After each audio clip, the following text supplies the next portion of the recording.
Hello friends, so today we're going to discuss the first 4 problems from the latest Ad Coder Beginner Contest 188, and then the next video will consist of the E problem, which is the next problem, and the first 2 problems are a little bit easy, but the third and fourth problems are good, relatively good. So let's discuss all the problems one by one. The first problem is 3-point shot. A basketball game is being played and the score is now x dash y, which is x and y. So now, can the team which is behind turn the tables and successful 3-point goal? Which means that the team which is less in score can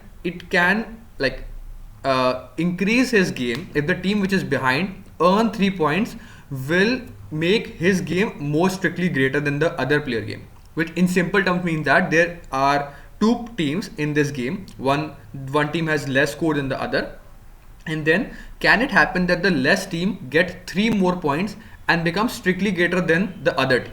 So we have to just check that whether the smaller number plus 3 becomes greater than the other number. If it's possible, then yes, the smaller team can turn the game in just 3 rounds, or else the smaller team will always lose.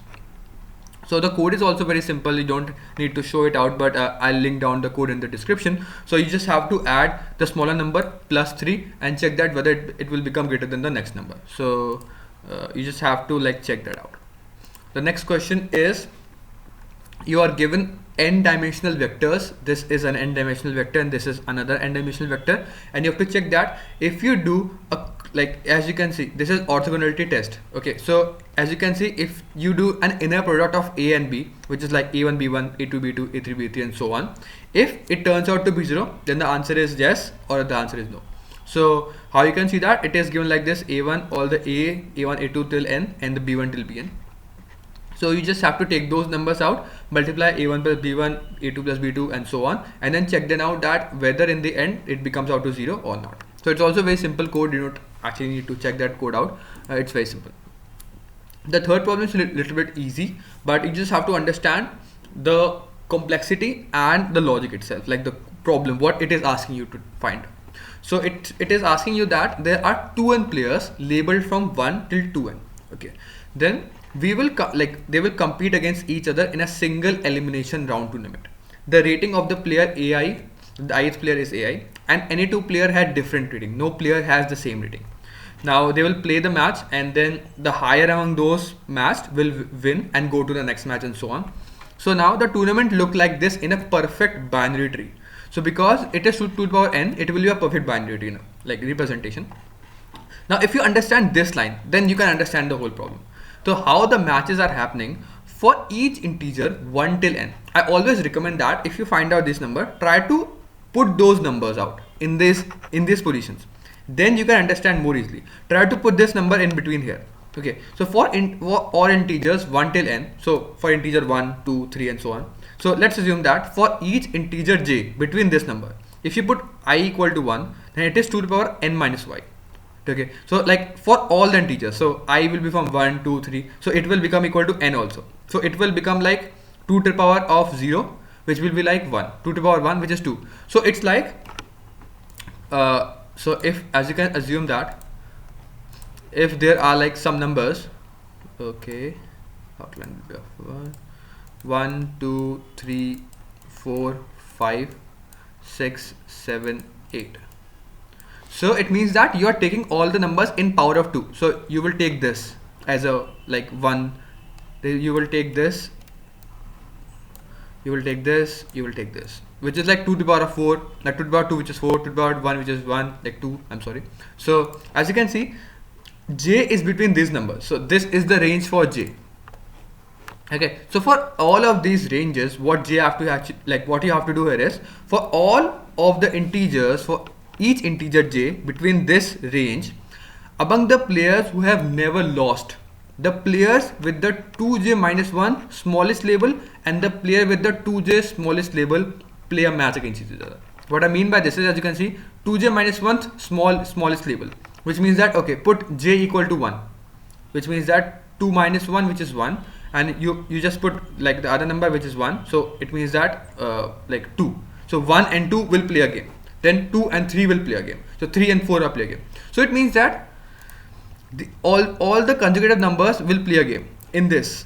like in this as you can see, a sector or the like frame you have taken.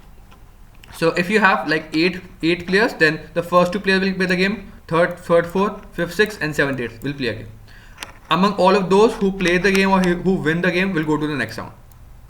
Because in the other chance, only those players will go because it's a single round tournament. So it is like this. Okay, so one more player will be left like this. So now this will happen that one player will win.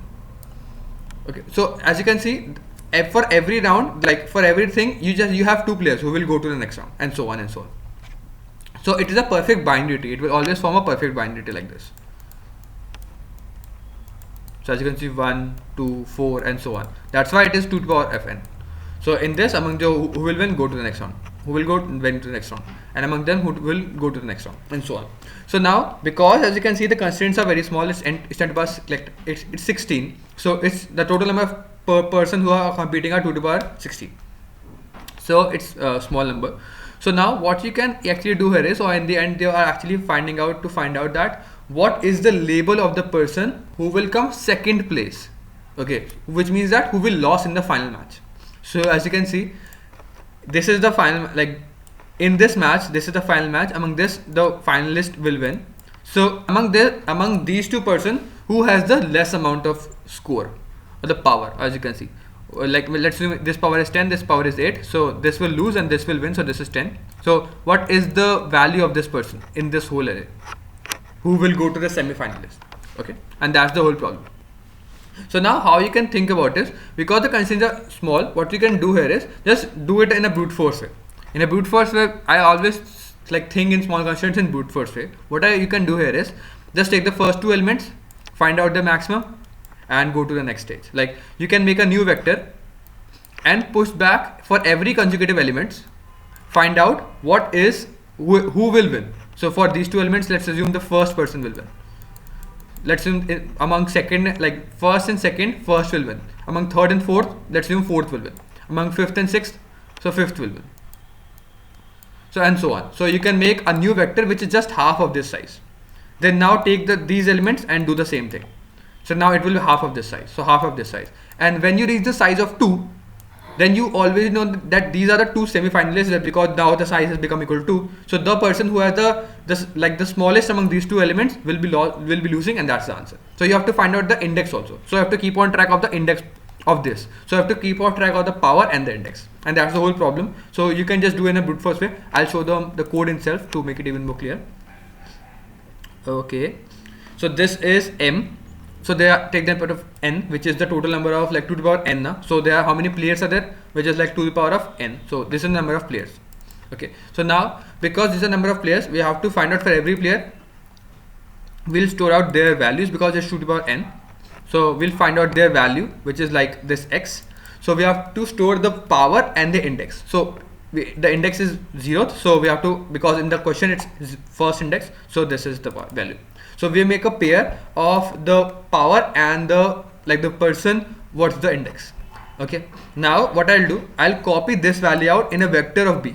Like this will keep on like decreasing its value.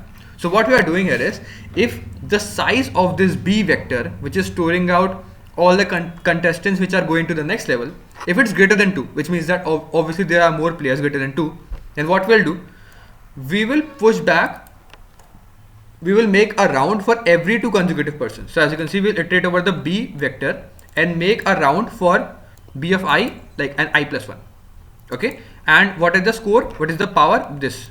So whosoever has the biggest power will be pushed in this c vector, and this c vector in the end will store out all the persons who will win in this current scenario. Like, because if we make a competition between 1 2 3 4 5 6 and so on, so who will win, we will decide on the basis of who has the more power, and we'll push back the power and the index of that person in this c.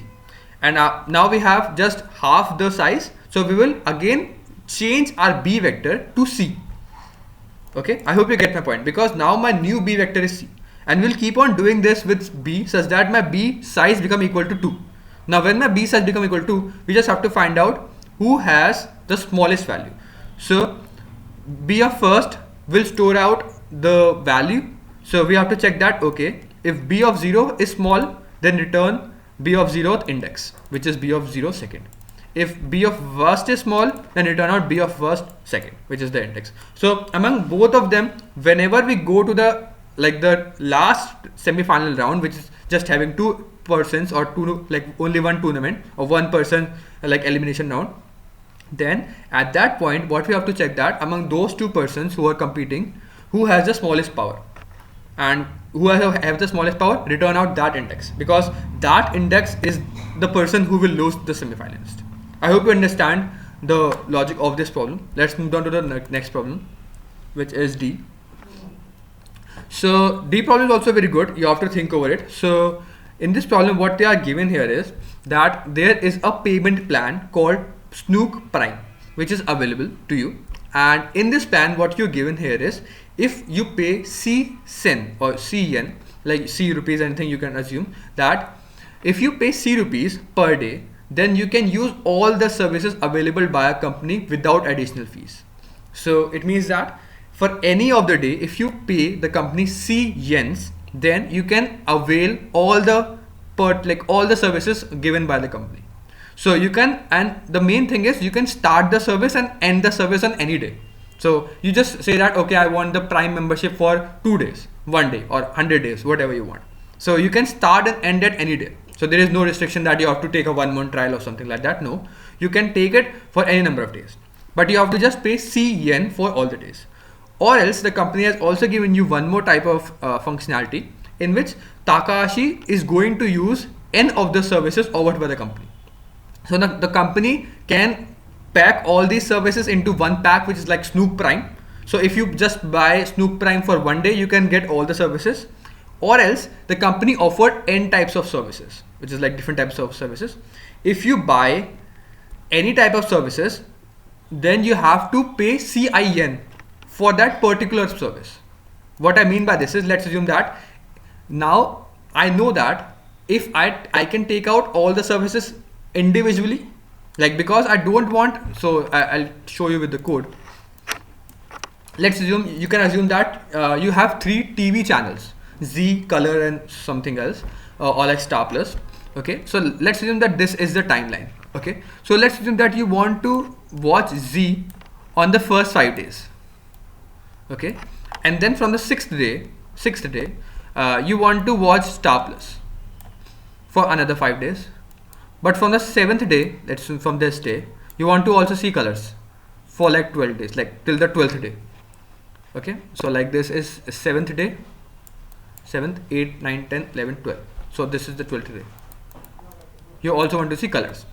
Now, as you can see, if you buy the Prime membership, then you have to pay, if you like, let's assume you want to buy the Prime membership on the first day till the 12th day, then it is expensive. Why? Because let's assume if you want to buy the whole pack, obviously it can be expensive, it cannot be expensive, it depends on the question, but it can be expensive because you are buying all the services.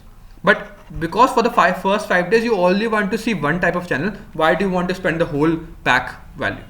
So that's why you can first buy the, because, and thus you are also given that for every service what is their cost.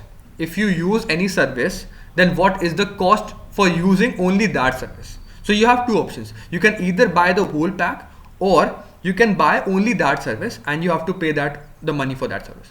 So now the question is, what is the minimum amount of money you will spend to watch the services you want on the particular day? So in the question, it is given that I want to watch this service from the first day till the 10th day. I want to use the other service from the 2nd day till this day, and so on.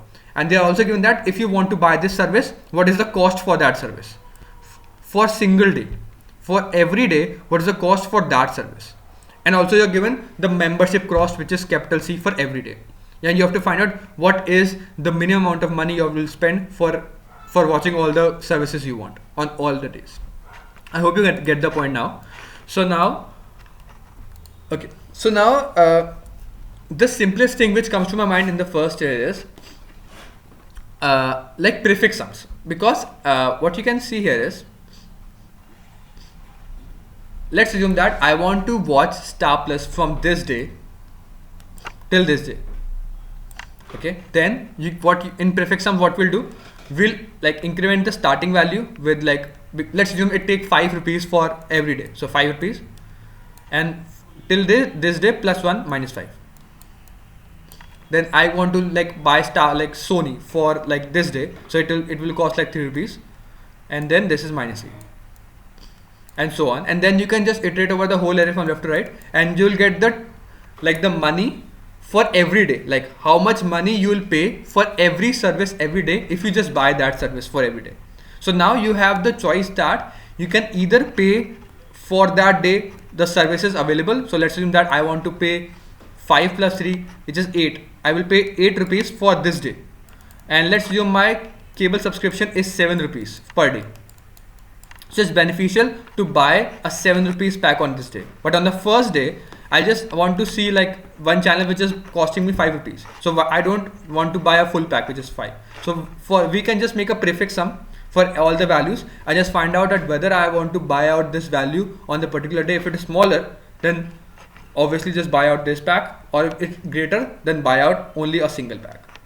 I hope you get the point, but this cannot be solved by using prefix sum because the constraints are very small, like long, which means that, as you can see, a of I and b of I is 10 to the power 9. Okay, so this will define at which point I will like mark this points out, and because it's 10 to the power 9, I cannot make a vector of 10 to the power 9, so it's like difficult.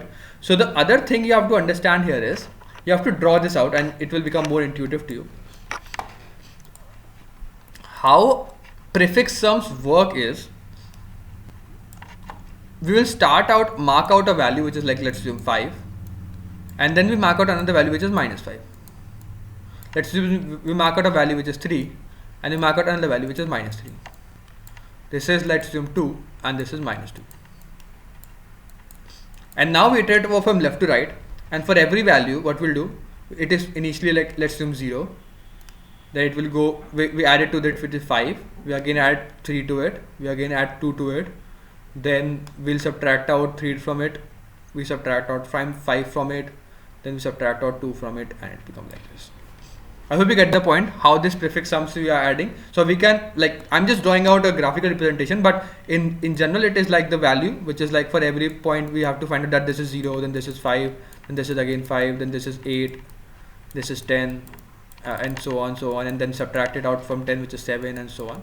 So you can fill out a prefix sum, but you cannot make a prefix sum array. But what you can easily do here is, you know that for all of this value the prefix sum will be same, it is 0. Now it will only change at the point we will mark out. So we know these positions, which means that we know that in the given question there are only n queries. There is only n queries. Like n query means that only n positions at which we will mark out these points. There are only n positions, and thus we can iterate this n. So what you understand from this is, because only at this position it will change. So at this 5 point, now it will become 5. So for all from this point till the next point, it will remain 5. Now after this point it will increment. It can also decrement, it depends upon, but it increment. So now from this to this point it will become 8. So now what you can easily say here is, I can first find out that, okay, we will buy out only services at every point. So this is the, let's assume that I only buy out services, which is this. Okay, so now, but let's assume that we know that if we buy out a Prime membership, it is a constant function, which means that I can only buy a Prime membership for every day, then it will cost me only one value. Let's assume it is value equal to 6. So let's draw it out a 6 value. Okay, so as you can see, if this is 6th line, then any part which is above it will be the part which we don't want. If this is smaller, which means that, okay, I can buy it out. Why? Because this part is smaller.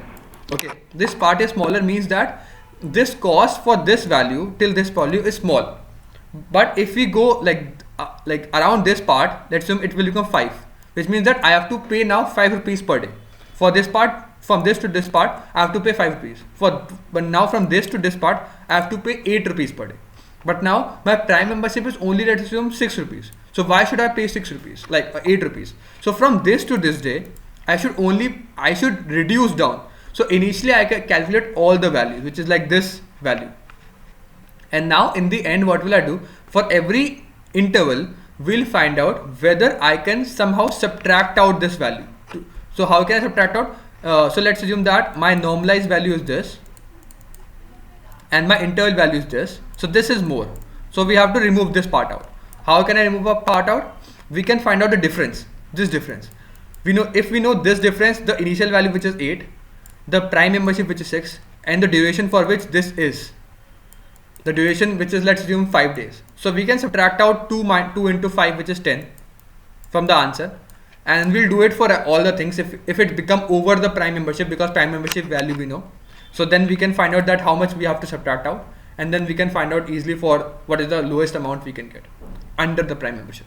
So because we want that all my area should be under Prime membership, you can assume that this is some type of like triangles and shape, and we have to cut down among certain lines. So if this is a line, then we want that I want only the services below this. If it goes above this, we can only buy the Prime membership, because this buying individual services will make our price high. We can only buy a Prime membership. But if my value is low, we don't have to buy a Prime membership. We just buy out the services alone. I hope you get the intuition of this problem. So I'll take it on to the code part now to make it more clear. So this is the input of N and L, N and C. N is the total number of services or the iterations we have to do. C is the Prime membership cost. Okay, this S is the pair. So for the pair, what we have to store is this S will store out the stamps. As you can see, this stamps.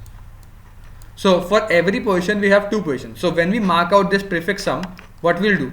We mark out the prefix sum as some index, and for the first index we mark out, let's assume that if we want to increase from this to this 3, we have to increase all the value with 3. Then we mark out the ith index with 3 and the j plus 1 index with minus 3. I hope you get the point. That's how we can do prefix sum. If you do not understand prefix sum, you can first see how prefix sum works and then you can watch out this video. So yes, so that's what we are doing. Iterate over all the iterations from 0 till n. Take the input of x, y and c. X means that from the xth day to the yth day you have to watch this particular service, and this particular service will cost you C dollars per day. Okay, so you have to first find out that I am only using this service alone for all the days. So how much it will cost? X minus y minus x plus 1, because for all of these days I will only buy out the services. So for every day this service costs C and we have to buy out for all of these days, so we will add it to the total sum. And now we will making another times vector. So times is x into C and y plus 1 minus C. So as I've told you, there are 2 timestamps, the starting and the end. So the starting is C and the lasting is I plus 1 is minus C. Okay, then we sort them out, because we only want that we iterate over from left to right, such that we iterate the timestamps from in the sorted order. Okay, and then what we'll do, this is the total. Okay, total means that we will keep on track of the total value till now. If somehow our total, which is the total for this, if we know the total for this particular interval, we can say that okay, if this interval is the total for this interval, we know if it is less than the Prime membership, then it's okay. If it becomes greater than the Prime membership, we have to subtract it out. So that's what we're doing. This is total. Then how many total timestamps are there? Because there are n numbers, then total timestamps are 2n, because for every number we have 2 timestamps, the starting and the ending. So there are 2n numbers stored in S. We iterate over all of them. So now for all the numbers, so as you can see, when we iterate from left to right, first it is 0. Then when we hit our first stamp, how my value increase? My value is the cth value at this point, and the cth value is stored, as you can see, in the second position. So S of I second. This will increase my cth position and we'll get that okay, now this is my total value.